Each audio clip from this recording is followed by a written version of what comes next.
Muy buenas a todos, bienvenidos a un vídeo más. Hoy vamos a hablar de la compañía farmacéutica Johnson & Johnson, que es una de las empresas farmacéuticas más grandes del mundo, o al menos por capitalización bursátil, y es una empresa pues que seguramente muchos de vosotros conoceréis. Bueno, Johnson & Johnson, como veis, ha tenido una buena evolución en bolsa desde 1982. Pues aquí podéis ver cuál ha sido el recorrido de sus acciones. Y en ese periodo pues ha dado un rendimiento anual compuesto del 11%, o lo que se traduce en multiplicarse por 71 veces, batiendo así al índice SP500. Es una compañía pues de muy alta calidad y, como podéis ver en el gráfico, pues tampoco es demasiado volátil, ¿no? Sí que tiene caídas pues en momentos de crisis, pero vemos que no es la típica compañía que se deja un 70% o un 80%, sino que parece que resiste muy bien. La compañía además paga un dividendo que lo paga de forma trimestral y que a los precios actuales de 171,81 dólares en el momento de grabar este vídeo, pues da una rentabilidad por dividendo del 2,6% anual, que bueno, no está mal. Y además pues es un dividendo creciente, ya que lleva 50 años consecutivos de incremento de dividendo. Es una de las empresas que pertenecen a la lista de Dividend King. Bueno, ¿y por qué hablamos de Johnson & Johnson? Pues porque hace unos meses anunció que va a realizar una spin-off o una escisión, es decir, que va a dividir una de las partes de su negocio y se va a crear pues una nueva empresa que también cotizará en bolsa. Actualmente la empresa pues veis que opera a través de tres negocios. El primero de ellos es el de Consumer Health, que es el negocio que se va a escindir, ¿vale? Esta parte del negocio va a pasar a cotizar en bolsa como una nueva empresa. Veis que es la parte más pequeña en cuanto a ventas. Después tenemos la parte de farmacia, que igual es la más conocida por todos, que es la más grande también. Y después tendríamos pues la parte de dispositivos médicos. Entonces nos va a quedar una empresa con la parte farmacéutica y dispositivos médicos y otra empresa con Consumer Health. Aquí lo podéis ver, ¿vale? Un extracto de su presentación. Veis que en noviembre de 2021 pues se comunicó todo este tema de la spin-off y aquí podéis ver, extraído de sus diapositivas, pues las dos compañías, ¿no? La nueva compañía y Johnson & Johnson. ¿Por qué nos dicen ellos que se va a realizar esta spin-off, ¿no? Porque ahora de repente pues quieren partir la compañía en dos compañías. Bueno, pues ellos nos han dicho que creen que es algo necesario para hacer evolucionar mejor el negocio, ¿no? Y que creen que puede crear valor para las partes, ¿no? Para todas las partes, tanto para los accionistas como para otros grupos, tanto en la actualidad como en el futuro. Cada empresa realizará estrategias comerciales más específicas al no depender de una empresa matriz, la parte de consumo que se va a escindir.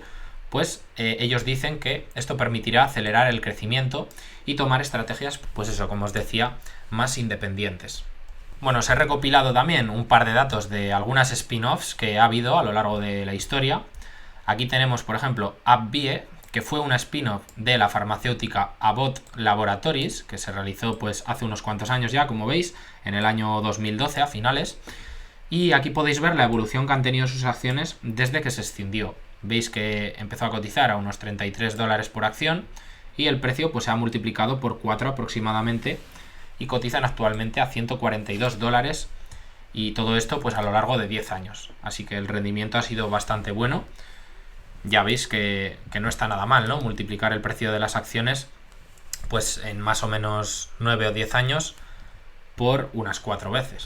Otro ejemplo de spin-off que os traigo aquí es PayPal, que es una empresa que hemos hablado alguna vez más en el canal y que ya veis la torta que lleva, pero aún así, desde el momento en el que se escindió porque era una empresa que pertenecía a eBay y decidieron pues eso, hacer una spin-off para darle, como os pongo aquí, mayor visibilidad a la empresa y porque pensaban que podía crecer más de forma independiente, pues aún así veis que desde el año 2015 sus acciones se han más que duplicado, a pesar de la caída que lleva, que si cogemos otro punto de hace unos meses, pues la rentabilidad sería superior, ¿no?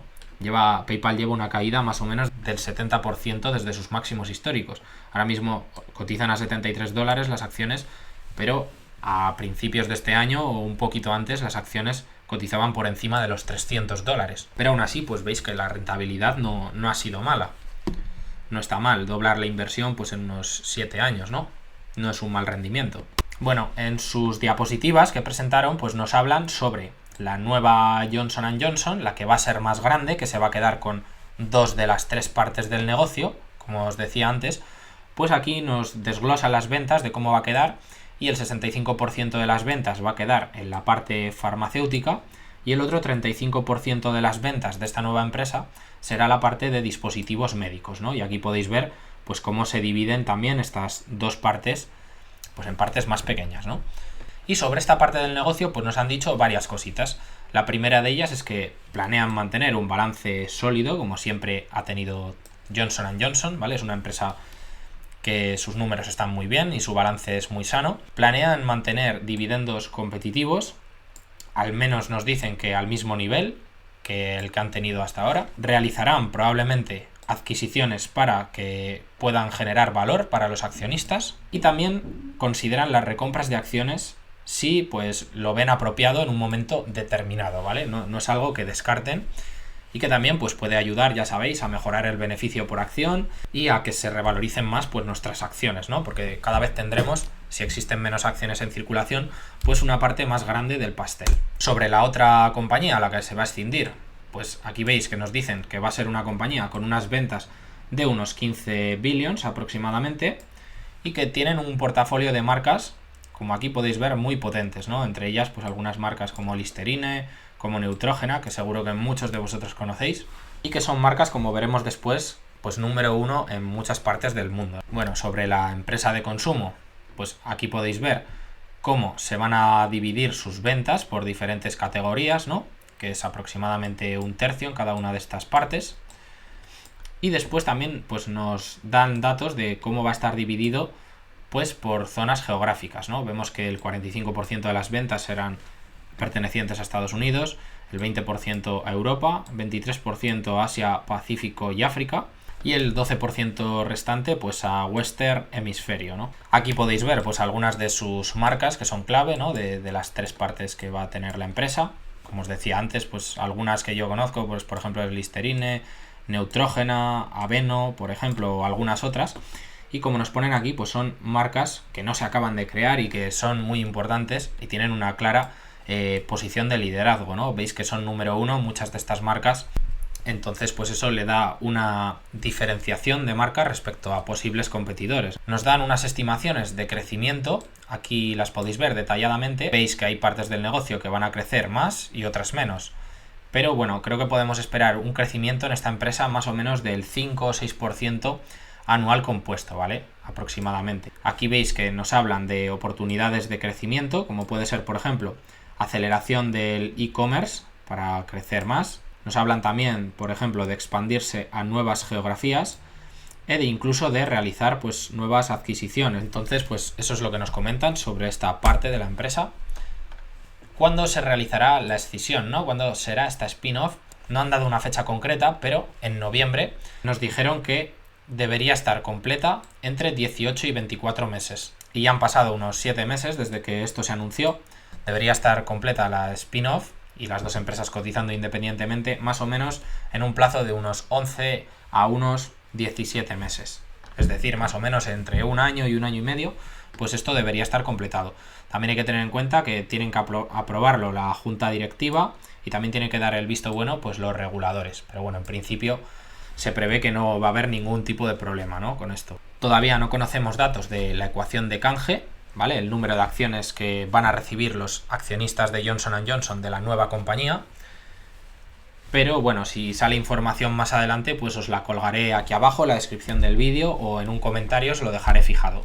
Pero por el momento, pues no se conoce esta información. Bueno, si echamos un breve vistazo a la valoración de la empresa, en este caso, pues por ejemplo por EV/EBITDA, ¿no? Para ver cómo ha venido cotizando históricamente, pues sí que vemos que estaría cotizando un poquito por encima de su media de los últimos 10 años, que estaría actualmente unas 13 veces EV/EBITDA, y bueno, la empresa ha venido cotizando de media unas 12 veces. En el pasado sí que es cierto que llegó a cotizar a valoraciones más bajas por EV/EBITDA, unas 7-8 veces, pero bueno, parece que los últimos alrededor de 10 años, pues rara vez ha bajado de 10 veces EV/EBITDA, ¿no? Podemos valorarla también por PER, ¿vale? O por flujo de caja libre, aunque no va a variar mucho. Y bueno, según Ticker, por esta métrica de valoración sí que estaría en línea con su media histórica. Vemos que sí que ha habido momentos como en la pandemia donde la empresa se puso muy barata y es en el momento que yo aproveché para entrar y se puso a unas 13 veces beneficios aproximadamente.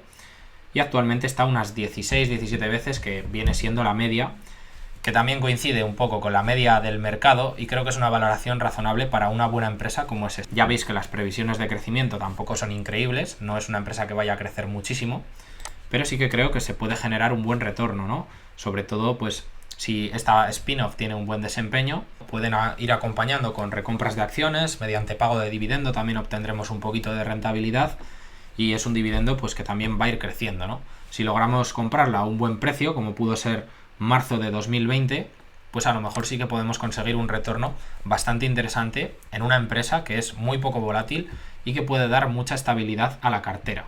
Os recuerdo, como os he dicho antes, que el dividendo renta pues actualmente un 2,7%, que bueno, tampoco es algo demasiado elevado, hay empresas que pagan dividendos más generosos, pero es un dividendo perfectamente sostenible y que previsiblemente va a ir incrementándose a lo largo de los próximos años. Así que creo que Johnson & Johnson pues puede ser una buena alternativa si se puede comprar a valoraciones un poco más bajas, ¿no? Si corrigiese un poquito más, pues por ejemplo a 14 veces beneficios, 13 veces beneficios, pues probablemente sería una muy buena compra. Y nada más, chicos, hasta aquí el vídeo de hoy. Espero que os haya parecido interesante todo este tema de la spin-off, no sé si lo conocíais. Y recordar que si os ha gustado el vídeo, pues podéis dejar un me gusta para apoyarme y suscribiros al canal si todavía no lo estáis. Un saludo y hasta la próxima.